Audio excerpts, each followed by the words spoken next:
So much of the world of the young child is about establishing control, need for control and power, and figuring out, where do I have control? How much power do I actually have? So it's a constant kind of push against the parents and the authority, and yet at the same time, the young child wants to know, I'm safe, I'm taken care of, somebody's going to actually stop me before I get out of control. And this is a tough balance for parents to figure out. Where do I put up the limits? Where do I give her some say in this?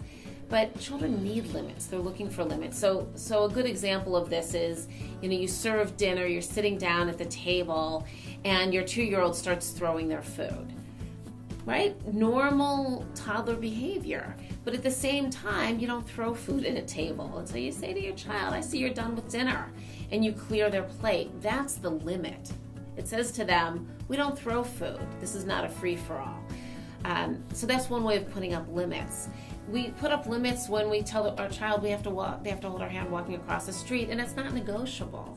Right? We put up limits when we say it's time for bed. So when we say to our child, I'm actually going to lead you, but I'm going to respect your wishes. And you respect their wishes by saying, would you like the red pajamas or the blue pajamas tonight?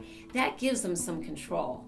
Or when we say, do you want Curious George first or Goodnight Moon first? And the child says, I'm going to have Goodnight Moon first. They feel like $1,000,000 because they've decided, but you as the parent are still getting them into bed after $2. Everybody talks about choices and giving children choices. And while it is absolutely true that young children need choices, they need them to be limited. And this is all around power and control, right? So when children feel like they have some say, but not too much say, and that's the key here, then they feel like, okay, I'm my own person and I'm being listened to. So you do this by giving children very simple choices and not all the time. So for breakfast, it's not that you have to be a short order cook, but you really could say to them, would you like toast or Cheerios? Right? 2 choices, they pick one.